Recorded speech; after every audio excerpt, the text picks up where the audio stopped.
Good morning, everyone, from Albuquerque, New Mexico. We got another beautiful day in store for us. A lot of sunshine all day long, and always that way around here.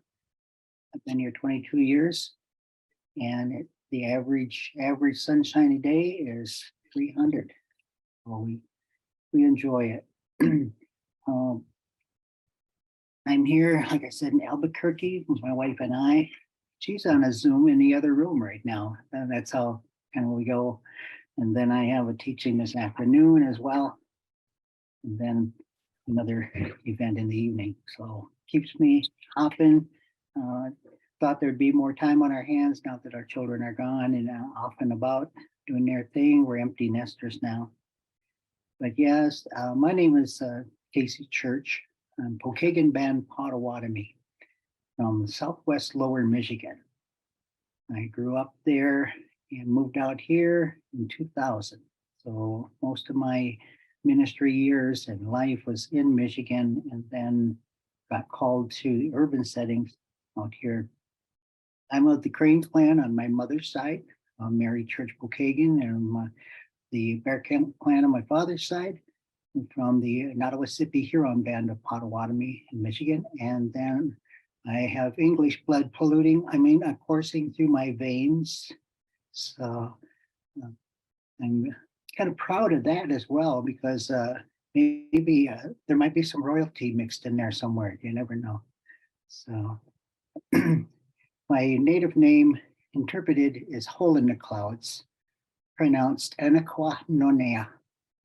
And there's a story behind that. I might tell a little bit of that story as we go. And just to remind me, Crystal, we have how much time? We have about an hour. Okay. Just under an hour. All right. Yeah. Make note of that, because I can get wound up when I start going here, and just the time just goes by so fast. But I teach this class. I teach this class with Nates as well. And what is the best way to teach spirituality is a lived experience. So it is not what we're doing right now. So just to let you know, what we're doing right now is totally incompatible with the way that I teach spirituality. I teach it individually.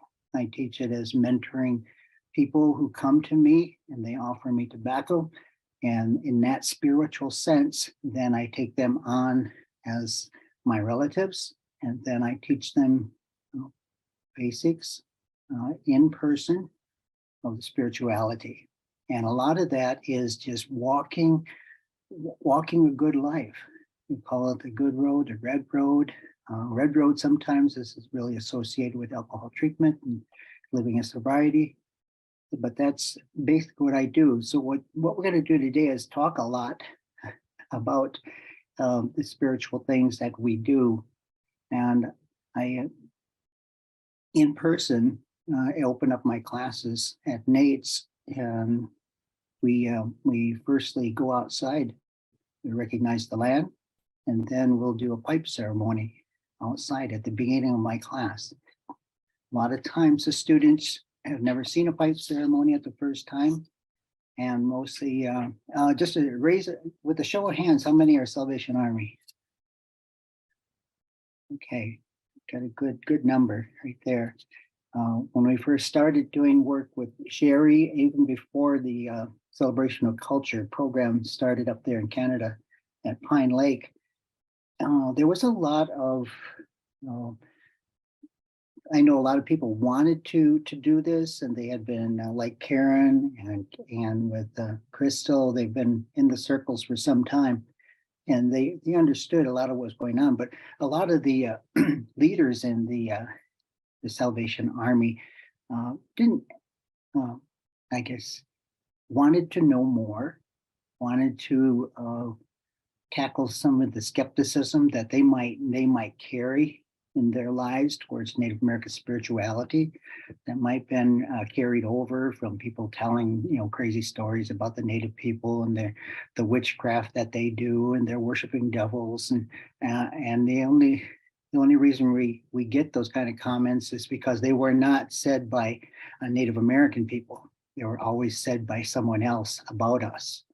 So that kind of carries into other people's lives, and they want to find a way to settle those.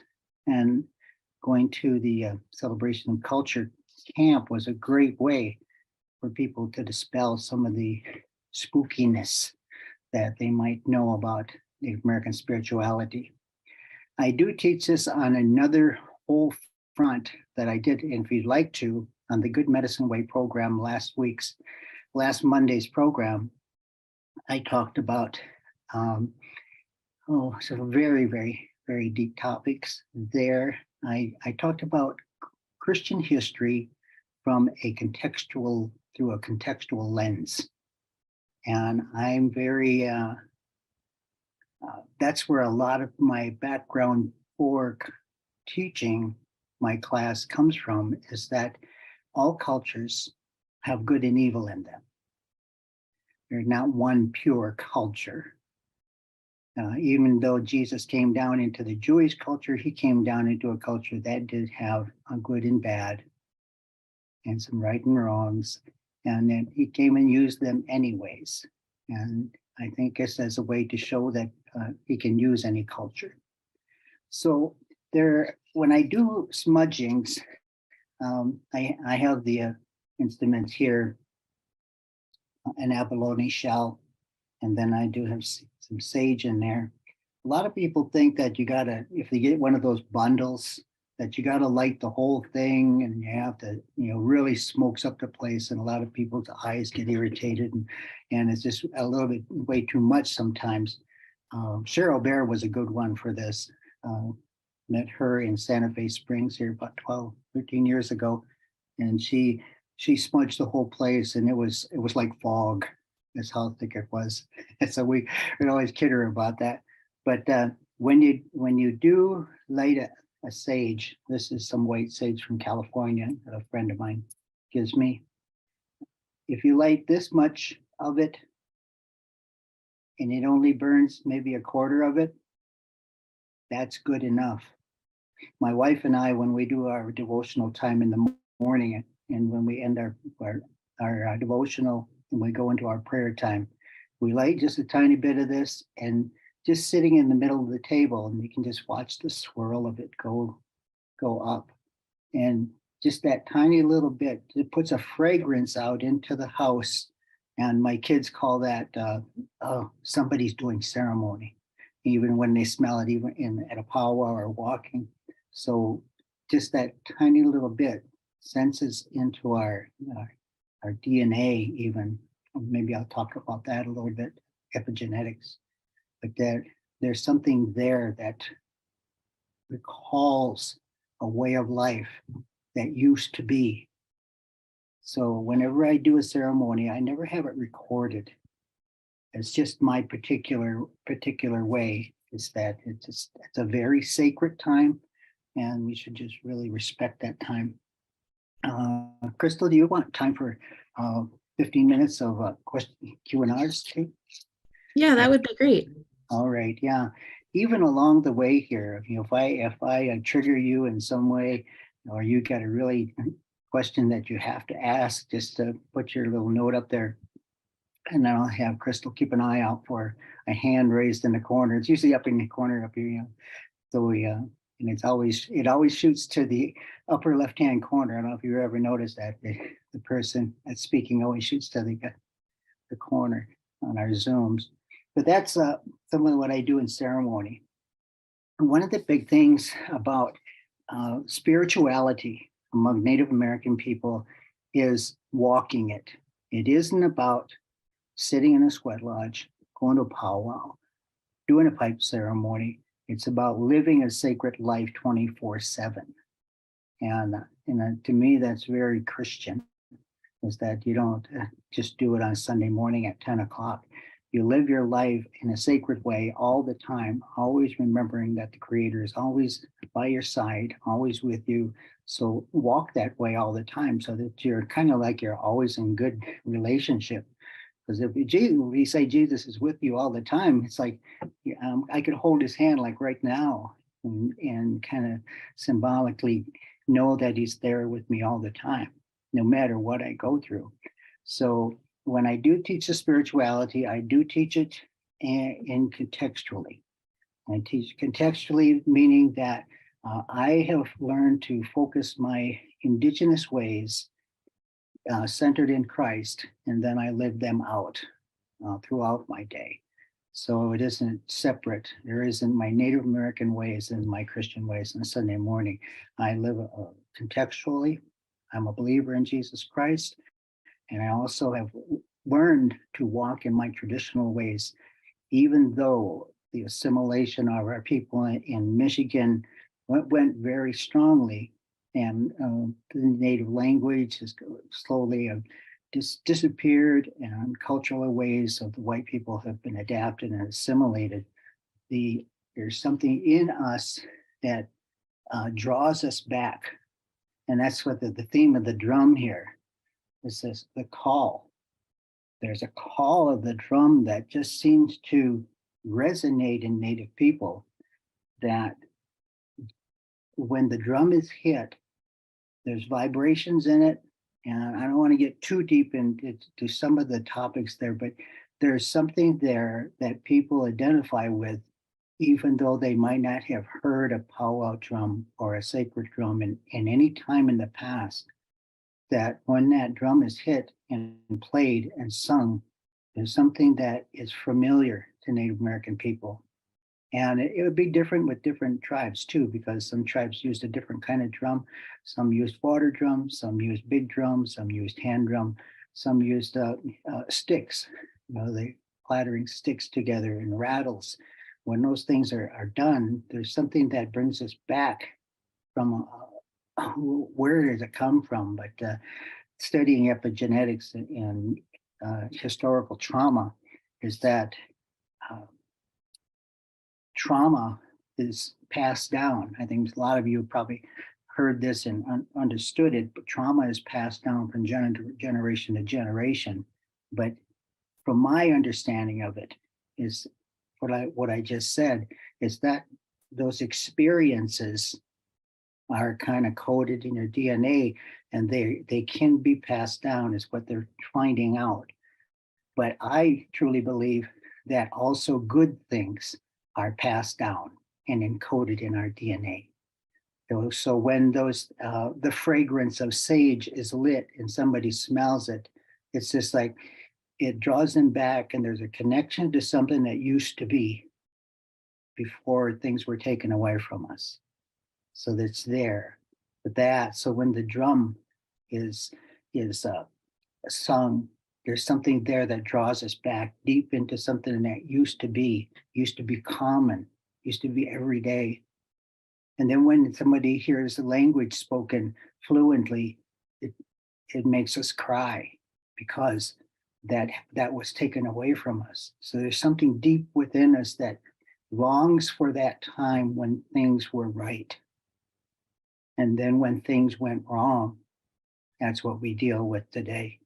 So our spirituality tries to bring us back to who we are as Native people.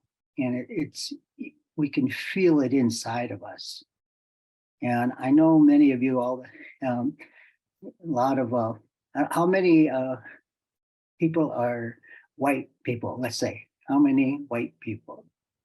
Yeah, a lot. In the United States here, there was a process that went through that people gladly gave up their cultures. Probably none of you, maybe a couple of you can speak some of your language, but you're not very fluent in any of your traditional languages from Europe. But there's a longing there, even there, that you wish your parents could have shared some of that language, so that you could, when you visited your homeland country, you'd be able to talk with them just as if you had never left. So that there's that longing, and even in you, that you wish that would have never had to happen. But the European assimilation process was something that just made us want to adapt, want to shed the culture and become American, whatever that is. Yeah. So That's deep within us. One of the things about being native that uh, is kind of surface level, and you might see people living that way, but uh, everybody knows about bling, right? Everybody has some bling that they wear. So there's bling. This has got my tribal symbol on it, Pokagon Band Potawatomi. And so when we wear those, we wear them with pride. We wear them and when we have ceremonies and when we get together. But this kind of a surface level kind of thing to show that you recognize the land you come from, the people you come from. I even have one. Somebody's going to get envious if I show you this one here. So just pray over your envy. So this is a new one that was made for me.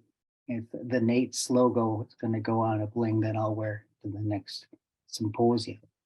So there's bling, that surface level kind of thing acknowledges that I'm trying to have a reconnection with my culture. I'm trying to live it as my everyday. And some people are doing it really well.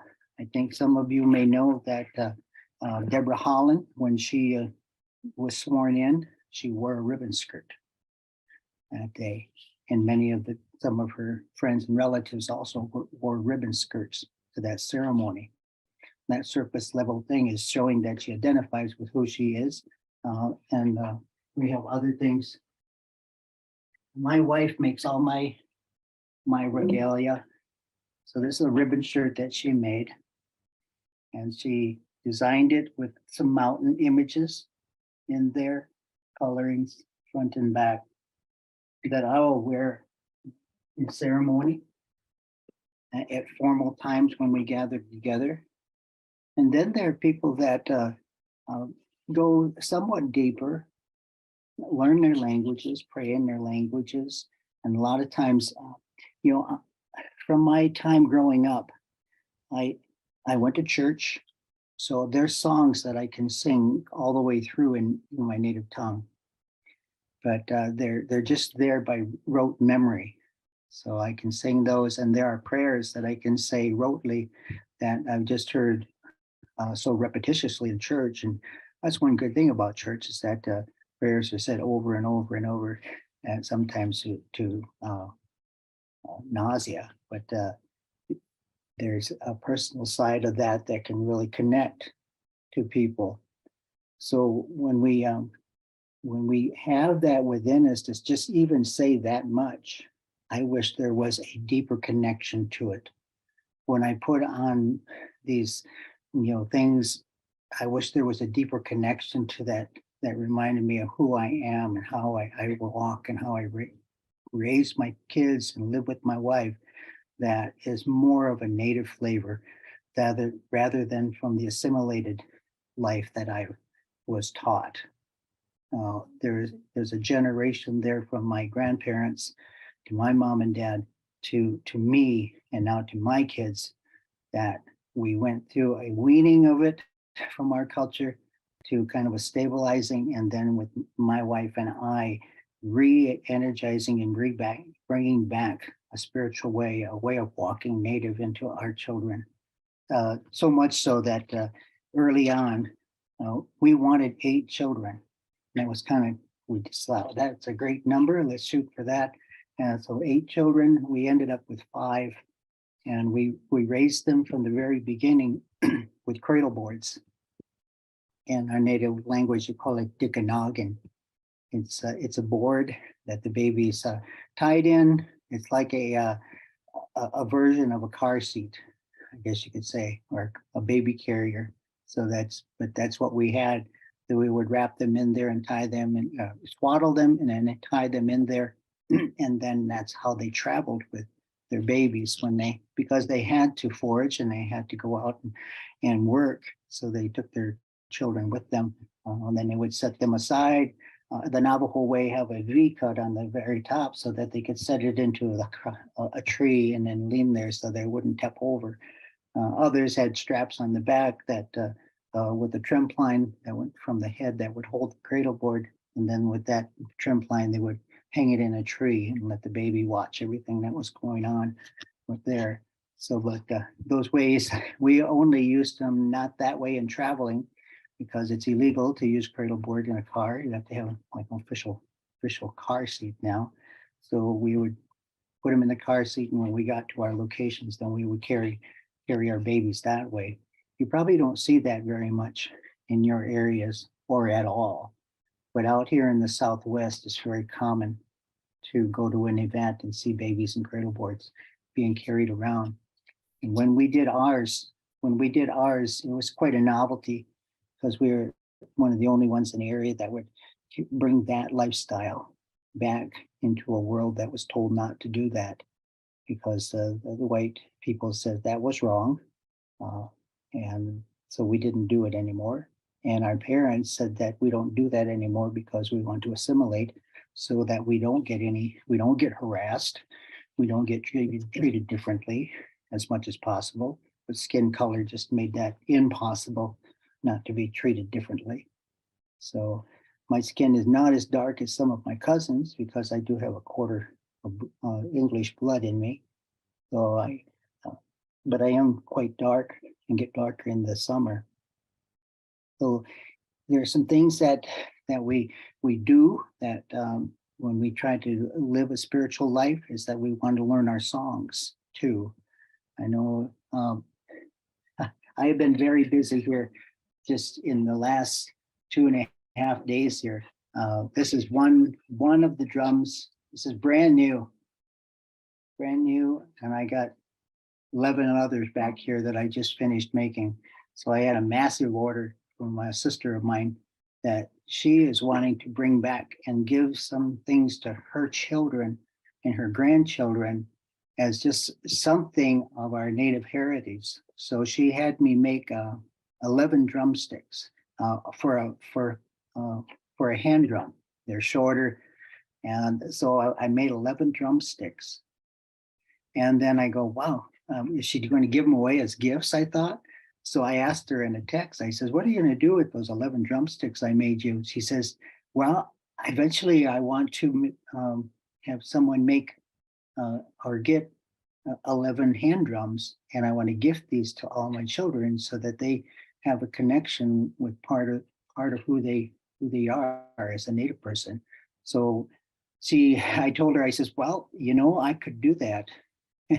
And there's a store up there kind of near you. It's in Escanaba, Michigan, and near Lake Superior, Wisconsin, Michigan border there, and up the UP.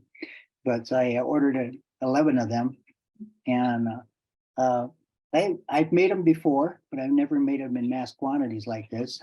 So this one here is very tight. I don't have the high enough voice to sing with this one.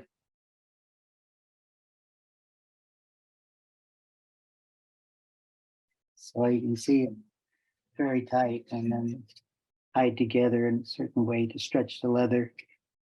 So making those and just getting that to, I'm more of a person of a larger craft person. I'm not a craft person that can go and make this kind of beadwork like Crystal can. Yeah, I'm more of the one that's got bigger hands, all thumbs, and this kind of artwork is something that I can carry back. But just doing this and starting with raw materials and making something is part of being spiritual as well. You're bringing something to life that you will be able to use for singing and bringing songs back to your people and learning songs. And it's a very beautiful way to bring a little bit of spirituality back to you. So I want to open up for a question for anybody that would have something right now, because I don't want to get to the end. It fall too short with not enough time. So go ahead, think of a question, raise your hand, and then Crystal, or text one in, and then Crystal can read it to me. So carrying your spirituality, like I said, how do you teach it on a Zoom? It's so hard. But if you're able to come to the camps that we put on, as long as we can, and Laura and I will try to come to the camps that we have. But her life is changing now. She'll be taking the New Mexico bar exam here and probably get a job and might get in a firm and might have the freedom. But I'm on the verge of retirement, so she's much younger than me. So she'll have many more years to work, maybe into her 70s. But I hope to retire a bit, but not slow down. Just move from doing some things that I have to do to some things that I want to do. So there'll be enough carryover to really keep me busy too. So any question?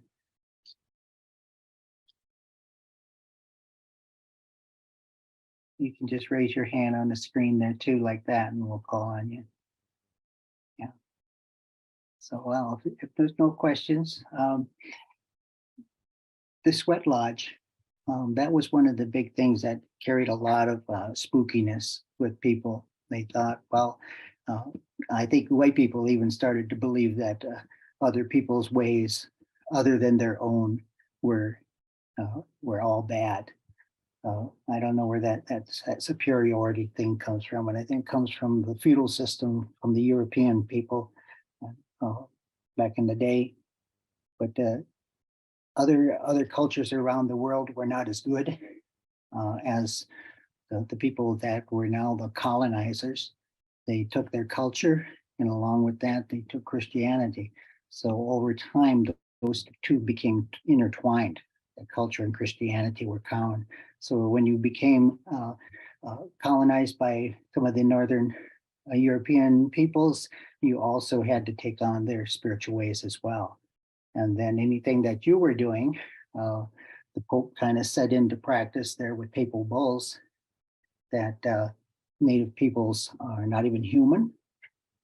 If they don't live and act and do things the way that we do, then it makes it legal for us to then take the land from them and remove them, because they're nothing more than animals, really.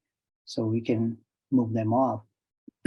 But when it came to our spiritual practices, they were seen as demonic. Only person that could ever give us those would have been Satan, because it's that different than our ways. So they were demonized very early on. But very early on, some Jesuits tried to work with the tribes, because they knew something. I'll just share a little tidbit here. I got a bachelor's degree in anthropology, and during those years, I did my research on the Medewan Medicine Society.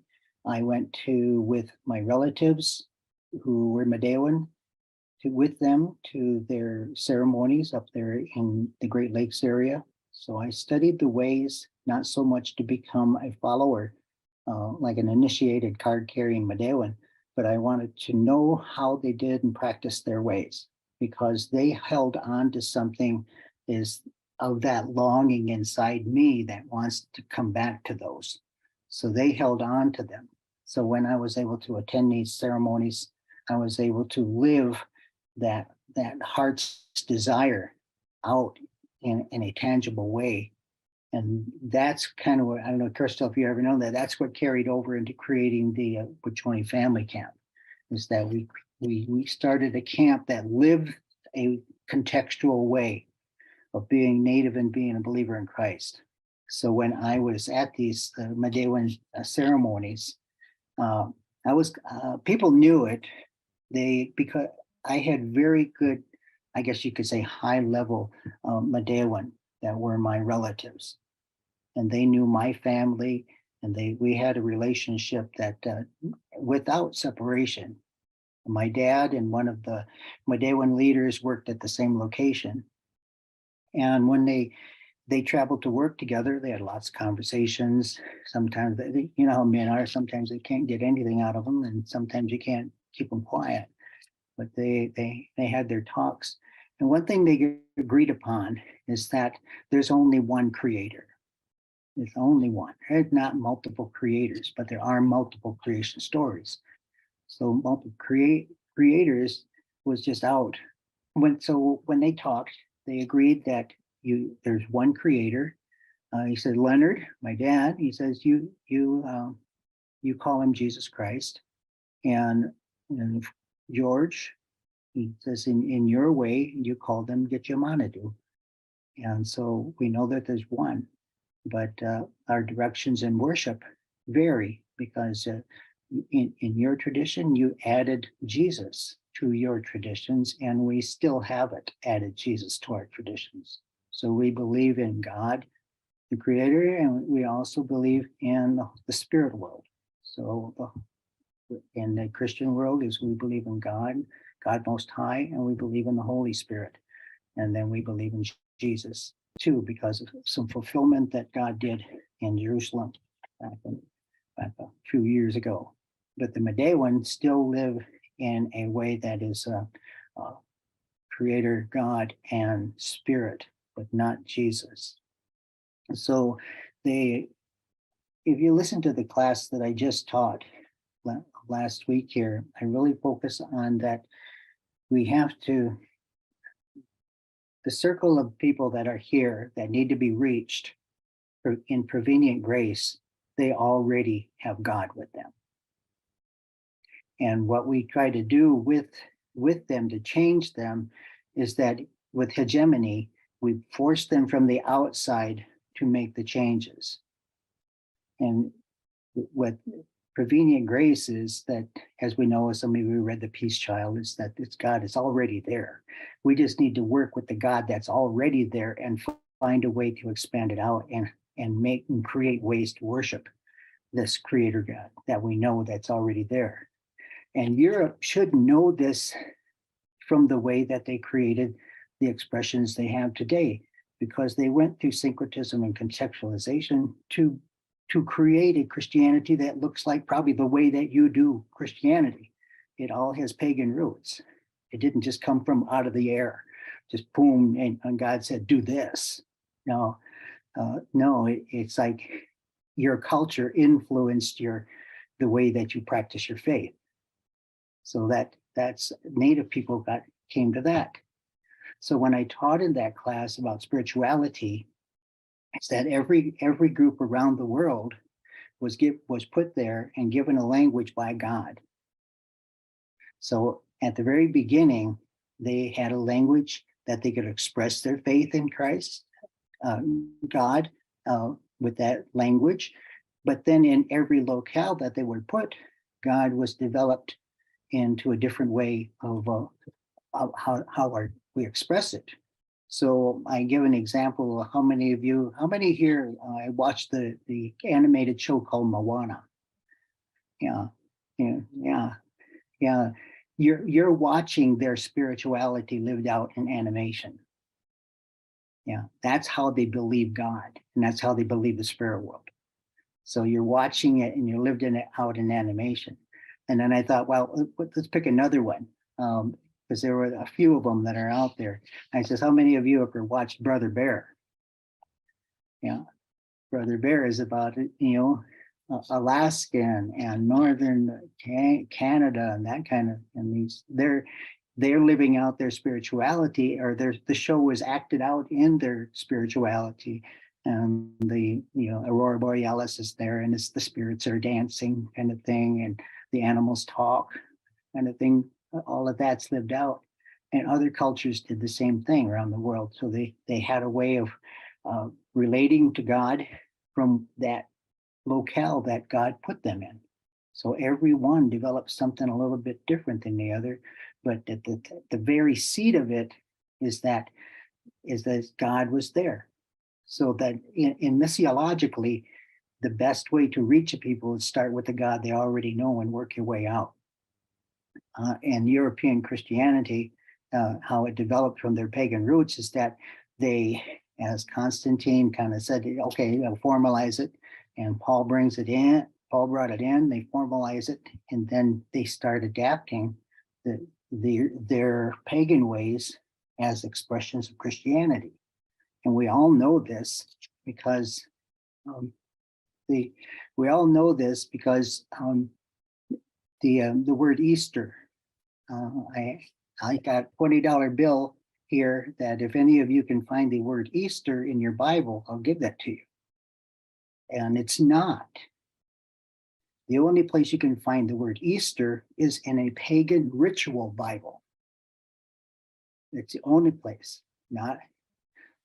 So that has been adapted from a pagan world to become a Christian expression. So syncretism and contextualization by Paul, one of my professors, Paul Hebert, said that sometimes is a path towards our development of Christianity that becomes more of us. I'm saying European ways. Sometimes that process has to go through, and then, like with the word Easter, syncretism and contextualization have come together so that in just another few weeks here, we're going to celebrate Easter. Like, come on, it's not. We don't celebrate Easter. It's a pagan world that was adapted to represent, the death, life, death, and resurrection of Jesus Christ. And so it doesn't have any place in Christianity, but it has found a place in Christianity. And it has come from the white Western perspective, saying it's okay for us to use that. And then, since you decided it, then all the rest of the world has to do what you told us to do, because you got bigger guns and you got more people, bigger armies. So we have to do what you say. So that has traveled around the world. But indigenous people have that same core of Christ. And we can find something around us that can express the life, death, and resurrection of Jesus Christ from the seed that's already in our culture.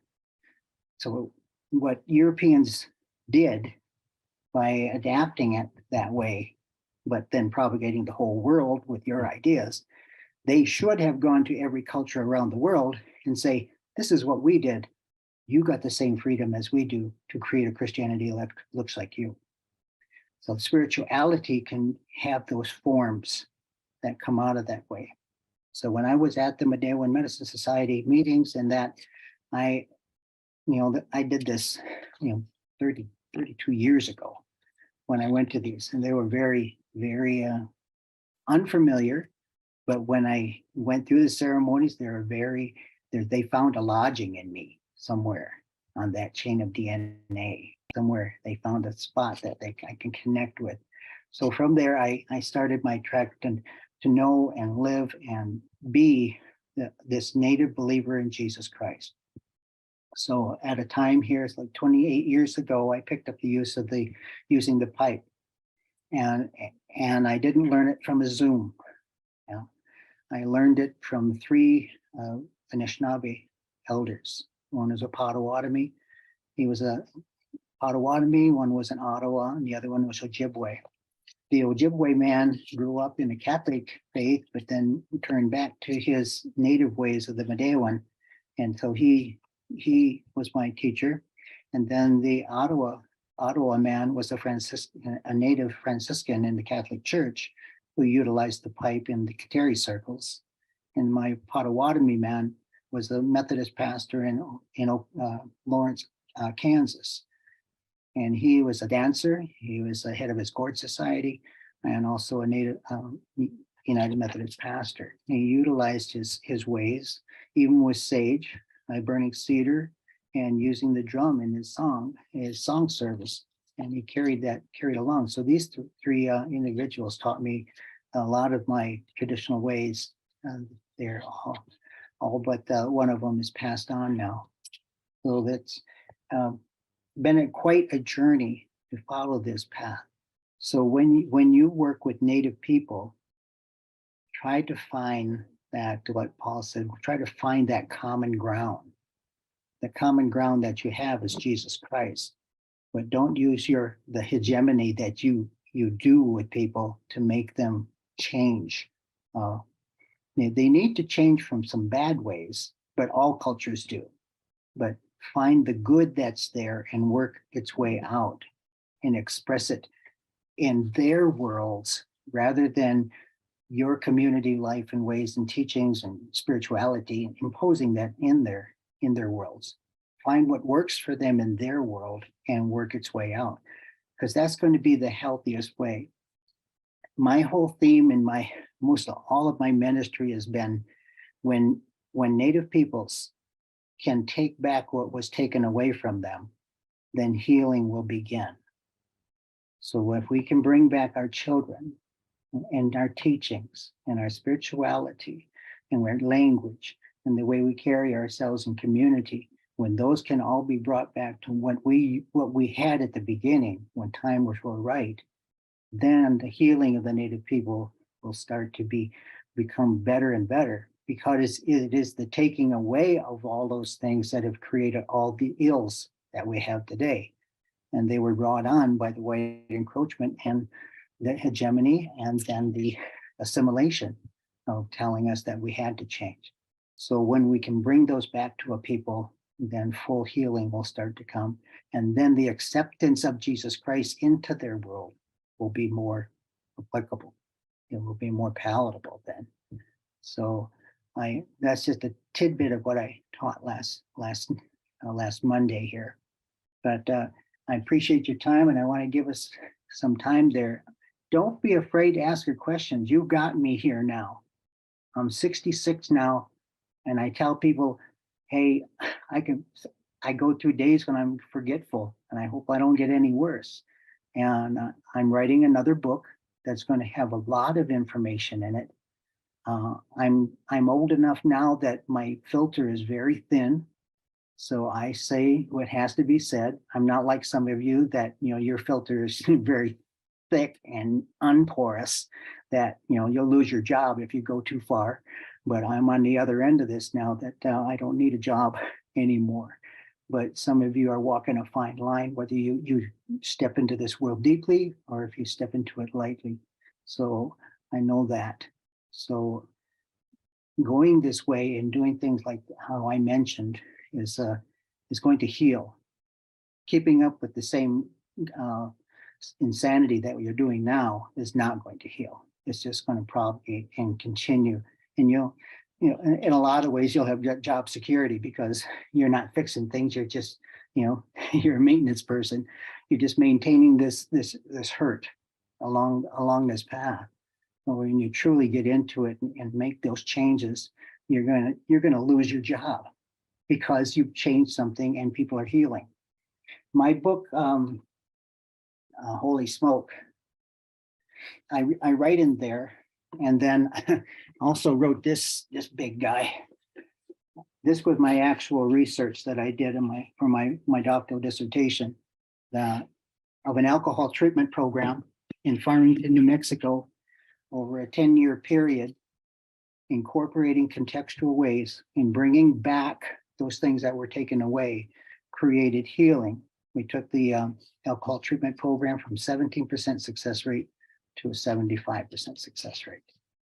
So I just wanted to show people here is proof that it works. If you want to change your treatment program, just adapt some of those ways and your percentages will increase. But I think sometimes I think that they want job security. We're happy with maintaining 17%. We always got jobs. We got people coming in. We celebrate when somebody's healed, but we celebrated all the time when somebody was healed. It was just so tremendous to live that life. And we were able to track these guys for 10 years and find out how they changed, how they went back, got married, had children, how they went to school, got jobs, how their lives changed completely. Just the miracle of that. But it all stemmed from leaving our treatment program, being fully Native and fully Christian. So there. We have a number of questions. Right. And I also put the link in for Uncle Casey's talk that he's talking about, the class. So it's in the chat if you want to look for it. So the first question comes from James. What was your path or experience of having the prayer pipe ceremony as a form of Indigenous and Christian prayer? Yeah, it has always been a way to communicate with God. the pipe was at one time never existed. But then through stories now, whether these are happened in real life or not, but they found a way to create something within their cultures as an expression of their spirituality. So you got to think back of your European ways. Where did they come from, and why do we do things like that that seem so right, but then we carry it over to a native way? How can you take the pipe and make that right? Yeah, it's from their circles we can, but from somebody telling us what to do, we can't. So you have to think back. And a good book that it's a must read is Pagan Christianity by Frank Viola and George Barna. And they just kind of skim the surface of understanding the pagan roots of Christianity. But that's a great book to get started. But then you read the bibliography, you can read deeper in all of those topics. So I do have it right here. Now this is a traditional pipe bag. And inside there is my long pipe stem and then my pipe bowl that's in there. And this journey, I didn't buy it from, Pipestone, Minnesota. I didn't buy this from a store anywhere. I traded for the rock, a pipestone rock. And then I went in my backyard and I cut down a sumac tree that had a nice straight stem. I dried it, and the center of a sumac is hollow. I mean, it's so porous that you can poke a clothes hanger all the way through it. It's just real light. So it's a natural pipe stem. And so the rock was designed. It has a lot of history and teaching in it because it's red, represents blood, or bloodstone as well. So all of those connections and story there is a way that I can bring to the Native people. And when I do this, that DNA thing happens to people. They say, I've always known you could do this, but why were we told we couldn't? I've always known. In here, it tells me that we can do these things, but we always told we couldn't. So when I do that, we're connecting with people. And I have learned that some things do connect and some things don't, because there's some things denominationally that I've connected that just don't connect with Native people. And then there's some things when they're very traditional that connect really right on. So hope that answers your question. Another question? Yeah.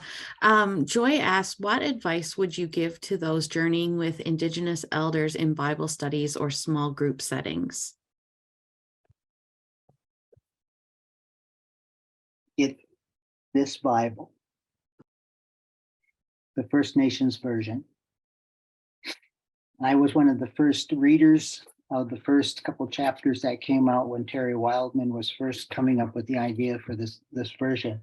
And I added to, and he and I talked and we shared and how it could be expressed in a way that within elders, because when I read this, it's like an elder, a believing elder telling me the Jesus story without having all of the white Western culture mixed with it. It's like this Native guy who understood the Christian message, and then he's telling me the Jesus story. So when you read this, you read it that way. But read this as a companion, because everybody knows the 1611 is like the Bible, nobody wants to lose that one. But you got to remember 1611 King James was written for the people of that time because they didn't have anything that spoke into their world and language. Okay? This is written for the people of this time that's spoken into their world and language, just like 1611. So 1611 cannot be idolized. It's idolatry. And if there's a little cute little story about the lady who was talking with an interviewer, and she says our Native people they're addicted to idolatry. And the interviewer said, I didn't know that natives could not go to Dollar Tree. They had a problem with Dollar Tree. That's my old man joke there for you. A dad joke, I guess a dad joke. That's a good one. Another question we have comes from Michelle. I appreciate how you talk to us about the interconnection felt with certain sounds, smells, and objects that brings a person back to a time when things were right. Can you talk a little more about the importance of exploring / using all these senses in Indigenous spirituality? Yes. As a white person doing it, I don't know, just can, it's probably coming from a white viewpoint. It's getting familiar with them first, attending, going to camp with us and seeing it played out and doing it, becoming comfortable with it. But at the extreme of that is some white people take it and they become put carriers and they become medicine men and shamans and that kind of thing. Just take it too far. But become familiar with it and think about why we have the churches and cathedrals and big stained glass buildings that we have now, because it's that sense of that, the glass, the sounds, the smells that all help high church. That it all brings something to high church people, that when you go in there, you're solemn, you're quiet, you sit still, you listen. That brings that sense. Those same things happen in native ways. When something is sacred, it brings back something of a sacredness and a solemnness that you have to respect it. And when you don't, that you really step over the bounds of just being very arrogant. So finding ways to maybe Jonathan Miracle songs, flute music is another one. This is very earthy, kind of really touchy-feely kind of things that you could bring in. There's a thing called, you could Google, called drum therapy. It's just the playing of drums, not even with any lyrics, but just playing that drum, and that beat is increasing in making these chemical reactions in your brain, or endorphins, and I can't think of them all, but it's creating them, and it's soothing. It brings them in there, and it makes it a very loving kind of a feel when it comes back. And your brain is a way of generating those chemicals. So it's finding those, using different incenses. In most native worlds, it's sage, sweetgrass, cedar, and tobacco. And I know everybody says, oh, tobacco, it's evil, evil, evil. But no, it's not. It can be used for evil. You can smoke until you kill yourself, and you can smoke until you get diseases, and it's very nasty, and you're just making money for Philip Morris, and not helping anybody. But tobacco in the native way is a sacred element. Yeah, it's kind of like it's on the par of, okay, I want to give Jesus some tobacco. Okay, but if I give Jesus frankincense or myrrh, that's very sacred too, right? So in comparison, it's how sacred it is tobacco. And tobacco is used for prayer. It's used for thanking, and it's also used for asking for, like when people ask me to help them along or mentor them. You better hurry up, because I may have good 15 years left in me here before I get into my 70s, and then I probably won't have any filter at all by then. So yeah, when you ask with tobacco, you don't have to give me any money, but when you do that and I accept it, you become my relative. And then now I teach you as if I was going to teach a relative. So getting back to the smells, lavender, that is another really good one. It's just really soothing, really soothing. Then there are some other ones. I think you can go through and you can look up what you call it, fragrance therapy. Yeah, there's a lot of different ones that can, just cause different feelings in different people. I've been to therapy sessions. In the past, I had a PTSD episode that just traumatic that I had to work through. And then the counselor would always light a little bit of, of some kind of sage or something to smell. And it just puts a calming feel over people too. So even in just dealing with people, if the elders are comfortable, uh, to say, let's light a little bit of sage. And like I said, that much, that's not even long as my finger there. Just that much, just a hint of it puts a fragrance in the air that you can recognize and feel. Okay, next. Okay, we have time for one more question. And this is one that I often get asked. So I really think this is an important one to pass over. But being from Northern Ontario, there's a strong opposition to ceremony and traditional practices from Indigenous believers, mainly out of fear of what they saw practice. And Andrew gives an example of shaking tents and medicine men practicing bad medicine. How would you address someone who is fearful of culture, even though they may be Indigenous themselves? Mhm. Well, that goes back to every culture is good and bad. Uh, the shaking tent, I don't fully understand, but I have not seen it, but I have studied it, and things happen in there that are unusual. Uh, but I have been in some sweat lodges. I have been in altar ceremonies. That's it can be done in a basement in a dark room. We had a medicine man that and a believer. His name was Floyd Han.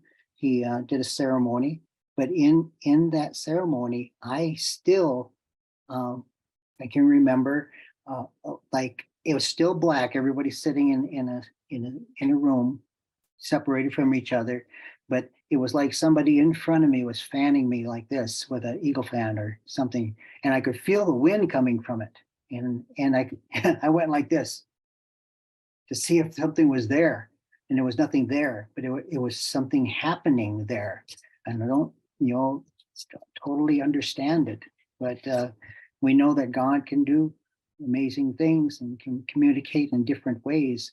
I haven't fully understood a lot of the things from the Bible that are these kind of spooky kind of things that God can do too.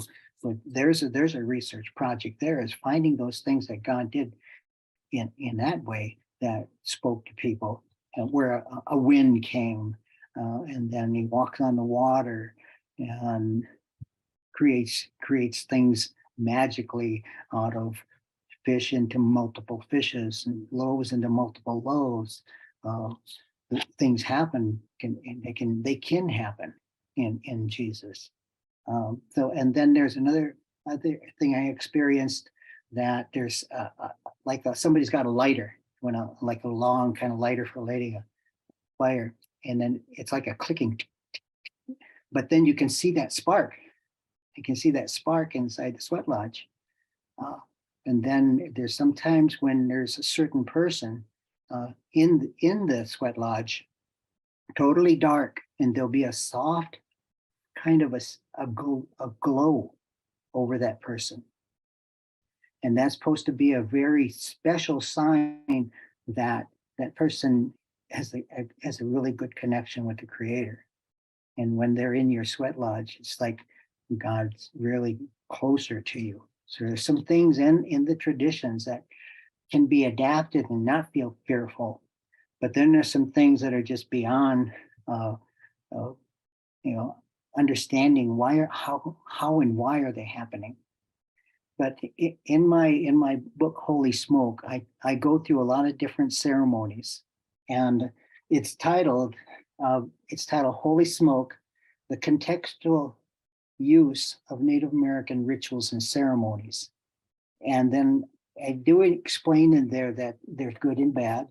I explain that you can take a lot of the good and use them with guidance and trust in the Holy Spirit to guide you of what's good and bad. I also sought out counsel from my three elders too before I did anything. So that the ones that I do, I have talked with them. So the sweat lodge, the pipe ceremony, smudging ceremonies, house blessings, some of the basic things that some, like Catholic priests have done, or priests where you go to somebody's place. But I have gone to all of my daughter's apartments and smudged before they moved in, because you don't know who lived there before them, and just kind of gives them a whole sense of safety, that they know that, dad was here and prayed over this, and that I feel comfortable. I feel safe here now. And so do my daughters. So I hope that helps. It does. I know our time is drawing near, and so I just wanted to say, Walalan is thank you in Mi'kmaq, but I'm in language classes right now, and learning more of the roots behind the words. And the closest translation to thank you in Mi'kmaq is Walalan, but it really means that you are doing good for me. And Casey, I just want to say that you have done good for us today. You have walked gently beside us on this learning journey, and I thank you more than any words could express. Walalan. I want to offer a prayer. So I've been practicing, and so I'm really thankful. There's no other Mi'kmaq speakers, but I've been practicing this prayer, and I hope you all receive it. But Casey, I pray it for you and your ministry as well. Yisuk walaliat wajid wala nagwe gisi olnu muik walaliak wajid wala gis dela mawitan delamawi pisquan dam iet gulam gisi dela akui don del muinkin. And it just says, Creator, thank you for this day that you have given us. Thank you for allowing us to gather here today. And we ask you to enter where we are so that your teachings will work in us. Mhm. Yes, and I'll put an invite out there to our Good Medicine Way program. It's Monday nights at 6:00. And we have over 100 programs now that are in our YouTube channel. And then you can see some that I've done in the past. You can see we have a different speaker every week, and it's by design. We do that because I do not believe in the clergy system of the clergy laity divide. It's not in the Bible. It was incorporated by the European culture. So we have a different speaker every week, more of the all believers, ministry of all believers, all saints. And we always have a question and response time, because I've listened to thousands of sermons and never got to ask one question. And I think how my spiritual life would have changed if I could have asked questions. And Jesus knew me, he might have preached 5 sermons or more, but that's not all that he taught. He taught 12 people individually for 3 years. And I'm sure they had lots of questions about, oh my goodness, you're calling me into this ministry. Oh, you better fill me with a lot of information, Lord. And I got lots of questions.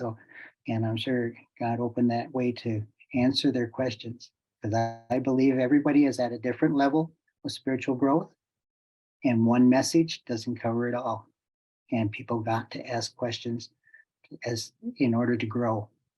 And we always go with question and response, because I don't have all the answers. It's kind of arrogant to say Q&A. I have the answers. All right. Thank you all. I'm very blessed Thank to be you. here. And We invite you to our next webinar, which is April 20th, in partnership with the Ethics Center. And we'll be talking about standing with the land. And our guest for that session will be Adrian Jacobs as well. Oh, yeah. Very good. Grown ministry with these guys for 25, 30 years now. Mm-hmm. So I'm 66 now. So, and if you, I don't know if you gave them my information, but they can email me and contact me for, further. I'd rather do it personally rather than with 25 different people on a screen. So, I can send out that information when we send out the video. I'll include Dr. Casey's information, email address as well. all right, thank you. Good to see some of you. Yeah, we'll see you down the road at camps and ministry and the NATE Symposium. In Mhm. June. I'll be there. Which is in Winnipeg, so Winnipeg, yes, yes. very Across- exciting. All right. Thanks, Casey.